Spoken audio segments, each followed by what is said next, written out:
the fact that we have free will about making choices today that can affect what happens tomorrow. The way that I put it sometimes is, you all could choose right now to get up and leave, right? That is something you could do because in some sense to you the future is open. You could not choose to not have come here already.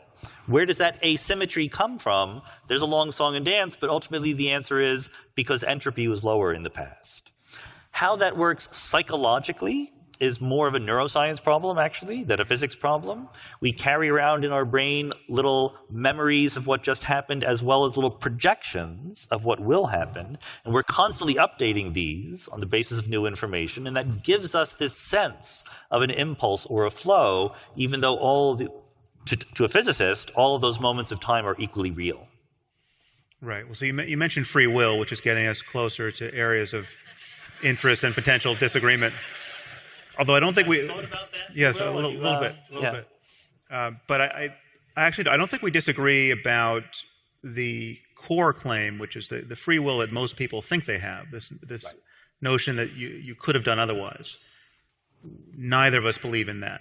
There's the physics of things. If you could rewind the universe to precisely the state it was in when everyone decided to come here, everyone would still decide to come here helplessly a trillion times in a row, for better or worse.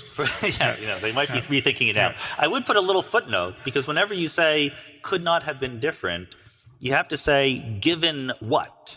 So if you were Laplace's demon, if you were, like you correctly said, if you absolutely knew everything about the physical state of the universe, then it would have, given the uncertainties due to quantum mechanics, for putting that aside for a second. But otherwise, yes, it would have, according to the laws of physics, played out in exactly the same way. But as we footnoted before, there are other ways of describing the universe, emergent higher level ways where you're not Laplace's demon, where you can say, given what we actually know about the physical situation at some earlier time, what could have happened? And there you still might get some probability distribution over what could have happened, and the answers might have been different. Well, so you're saying that it's a lack of information that carves out a space for free will? Yeah, absolutely. So, but it's that a puppet is free as long as it can't see its strings? What would it mean to actually see the proximate cause of the thing that is effective in each moment? I think that it would mean that you would have to be Laplace's demon, that you would really have to. So the idea of these emergent theories is you throw away a lot of the information that Laplace's demon would have, yet you still retain some of the predictive power. And in fact, I really like to emphasize, this is a very unusual, special, quasi-magical situation when that happens. Typically in physics, if you give me some information about the air in this room, right? If you give me the position and velocity of every molecule of air, and you pick out one molecule and say, how is it going to move? Right? So Laplace's demon has no trouble telling you exactly what it's going to do. But if then you say, okay, I only tell you the position and velocity of half of the air molecules, Laplace's demon has no idea where this one's going to go, because it's going to be hit by ones you don't know about. That's the generic case in physics. You throw away a little bit of the data, you lose all predictive power. Emergence is this wonderful exception to that rule where you throw away almost all of the data and keep an amazing amount of predictive power. So if you want to talk about the motion of the Earth around the sun, you don't need to talk about the position and velocity of every atom in the Earth, right? You just need to know the center of mass. And that is an enormous saving of information, and you still get quite good predictive power.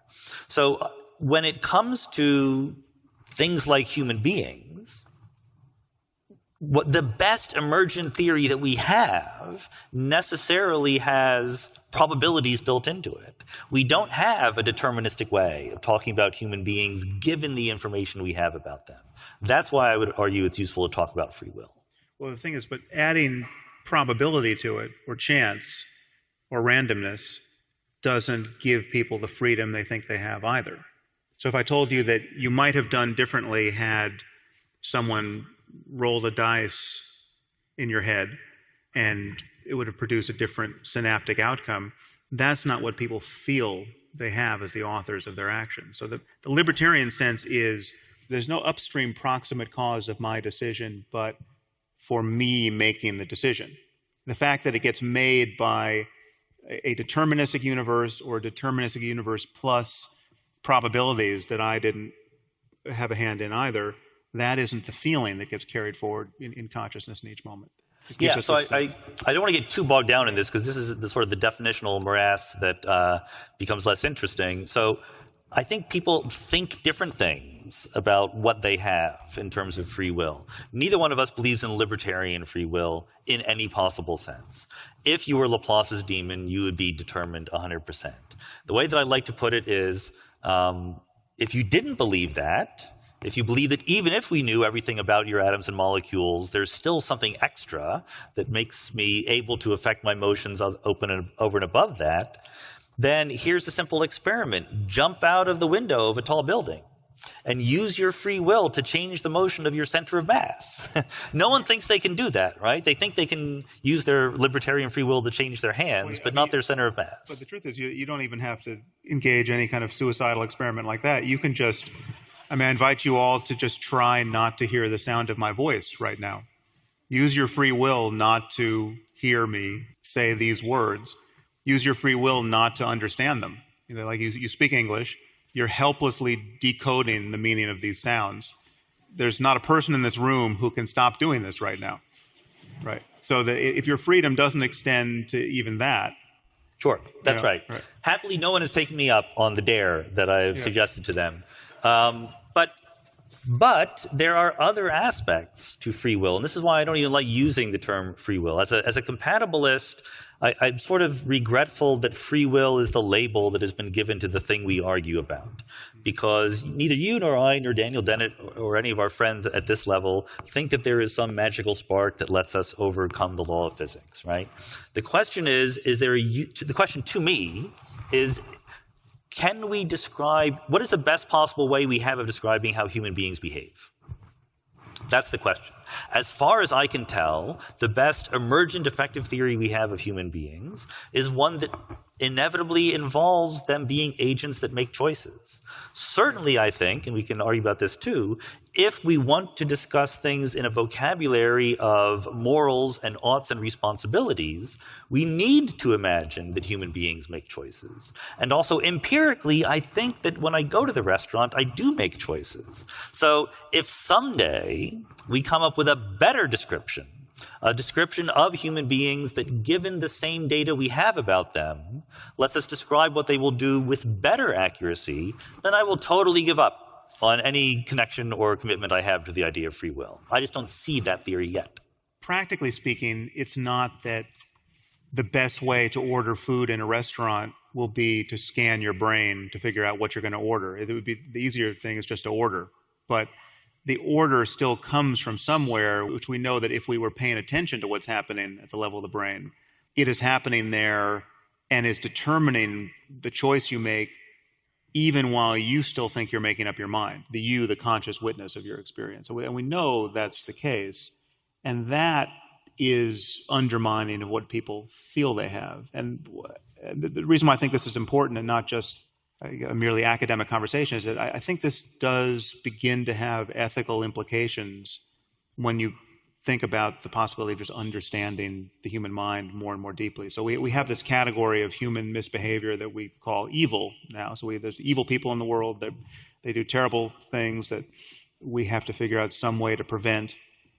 But the physicist in you must see them, I presume, on some level as malfunctioning robots, right? They're part of this concatenation of events that's ultimately describable in terms of physics. And if there was some way of understanding evil at the level of the brain, there would be a more complete description of it there. And if there were a way to remedy it, right? If there were a cure for evil, if there were a pill that could cure psychopathy, say, to just take one band on the spectrum of evil. So we have these people who we diagnose with psychopathy.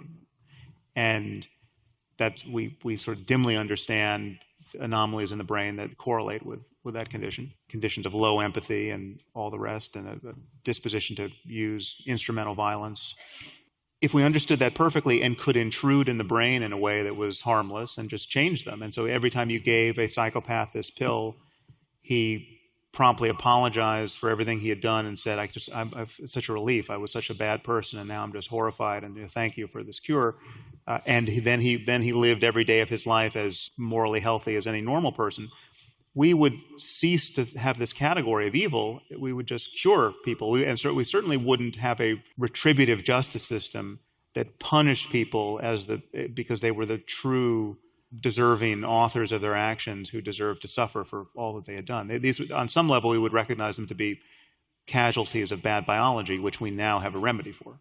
Short of getting that remedy, the door is already open to viewing even evil people as, on some basic level, unlucky inheritors of bad biology or a bad mixture of biology and environment, or whatever concatenation of causes makes them how they are.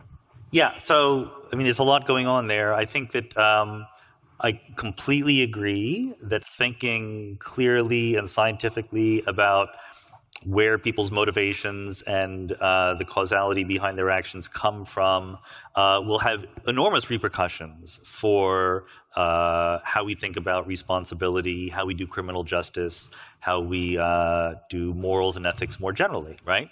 And I think that advances in neuroscience and psychotherapy of various ways, or alterations to the brain, could very well have these enormous ethical implications, which I don't have strong feelings about what they are, but I totally agree that we should start thinking about them, and that's very important.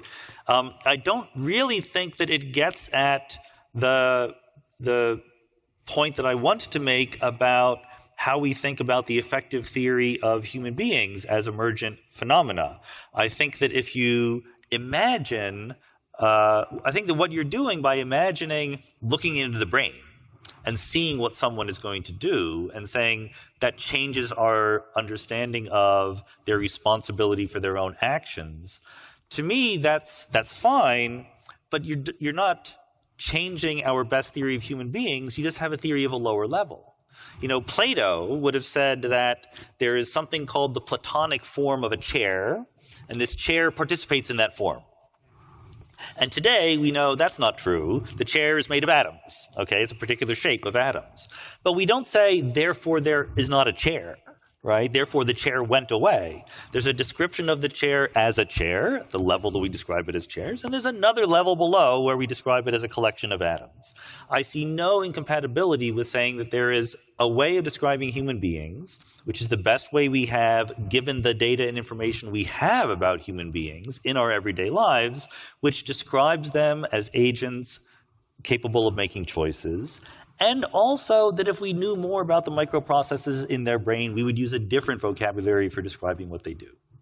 Right. You don't see an ethical implication to the recognition that if you were exactly in the place of the person who's behaving badly, you would be that person behaving badly? So you're lucky not to be Saddam Hussein or some bad person. If you had his brain and his life circumstance, you would be precisely that person.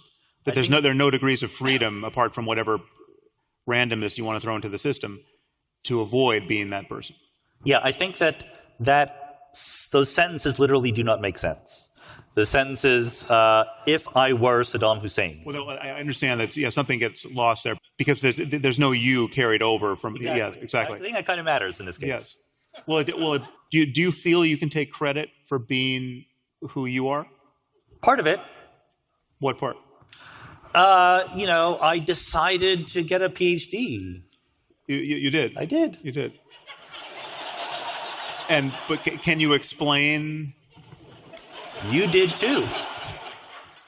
Well, no, because see, this is the problem I have in these conversations, because my experience is actually compatible with what we're calling determinism, or determinism plus randomness. So when I look at how decisions get made, I experience a fundamental mystery in each moment around just what becomes effective. So the decision to, I see a list of topics here that I can choose, right? Now, if I skip over one and go to the next one, that, quote, decision is always mysterious on some level. It's like I can have some story, post hoc story about why I did it in that case, but that always strikes me as post hoc. And even if the story is accurate, even if I said, oh, we don't need to talk about that because I talked about that on my last podcast, the fact that that memory arose in that moment is mysterious. The fact that it was effective in the way that it was is mysterious. The fact that it didn't have the opposite effect is mysterious. It could have just, I could have said, oh, well, I talked about that in my last podcast, but Sean's the perfect person for me to bounce that off of. So everything there is compatible with determinism. So in this case, I do actually feel like it's possible to see the strings. Then the puppetry is no longer an affront to our subjectivity. It's just, it actually is bringing our subjectivity more in line with what we have every reason to believe that data are. Right. So the way I would disagree with this analysis, I think that what you're saying is related, although at the end of the day different, to an argument that John Searle gave in favor of free will. The argument, it was just a joke. It was literally, he was supposed to be a joke. And he said, look, if I really didn't believe in free will, when I went to a restaurant and the waiter says, what would you like to eat? All I should ever say is, just give me whatever the laws of physics determined I will have, right? And of course, no one does that. And Searle concludes from that, we must have free will because, we don't really act like that. But I think that that's a misunderstanding in the sense that it's a mixing of levels. I think that the tension that you're pointing at comes from, on the one hand, we have this way of talking about human beings as agents making choices. At the other hand, we also have a different, slightly lower level description of brains, and there are different parts of the brain, and they're talking to each other, and there are subconscious things going on, and we have histories that, led us to certain places that we didn't control, and all of that is also true. But it's compatible, in my mind, with the existence of another layer where we can talk about human beings as people making choices. It's just that it's a different way of talking about the same stuff. It's not incompatible ways. Yeah, so I fully agree that we can talk in a conventional sense about choices, and the proximate cause of doing something is rather often choosing to do that thing. But if you actually drill down on what a choice is, you are once again laid bare to this stream of causes which you, the witness of each conscious moment, haven't authored. Well, right up until that last clause, I was going to totally agree and say we should declare victory. But I think that up until that last clause, I thought the thing that you were laying out that there are two different ways of talking about human beings. Well, I guess my question is, do you feel that your experience is compatible with, let's just say that determinism is true, and provably so that we could have the people with the right scanners backstage actually anticipating everything we're going to say before we say it. So we could just see a printout of everything we said here before it could possibly have been recorded, say, or there's some way of proving to us that we are mere puppets. Is your conscious experience compatible with that fact or not? Okay, so that's not an affront to the fact that everything you said tonight could have been predicted. Absolutely, it's fine. That maps onto your experience. It could have been predicted by the imaginary Laplace's demon in the back room. It couldn't have been predicted by me. Yes, and so I mean, and I think it was Max Planck who had that construal of free will. That is basically it's not a claim about the physics of things. It's a claim about the psychology of being a person. The fact that you have incomplete information about what you are going to do always makes it seem like you are the free author of your thoughts and actions. It's a psychological claim about what it's like to have incomplete information about your own physics. Well, we're getting very, very narrow here, but it's not quite, to me, a psychological claim. It is, again, a claim about what is the best way of talking about human beings at this level of description. And the way that it sounds wrong is when you use words that should only be used in the vocabulary of human beings making choices, like you or yourself, and you translate them down into the layer that is more imaginary, where we have a lot more data, where you say, you are the author of all of these influences, or how could you be affecting all these things that you didn't even know were happening? But you're not allowed to talk that way. You're allowed to talk about you as a person, talking to other people making choices, or you're allowed to talk about brains being influenced by things, but not both at the same time. And you don't see a way in which those two levels will come into tension when we have a greater understanding and more predictive power of the base level. I mean, it is just a thought experiment to think of Laplace's demon backstage, but more and more if you began to feel that if your smartphone knew so much about you that you are now just being played by it, it's like it seems to almost be endowed with the power of telepathy because it can anticipate everything you're about to think. It's completing your sentences for you. Wouldn't that begin to put tension here between what people think they are and what... It totally would. I'd be 100% open to that, which is a rephrasing of what I think maybe I said earlier. If we had a better theory of human beings and how to describe them based on the same information that we actually have about them, and in that theory, we did not talk about human beings as agents making choices or volition or free will, then that would be better and we would get rid of that notion completely. Right.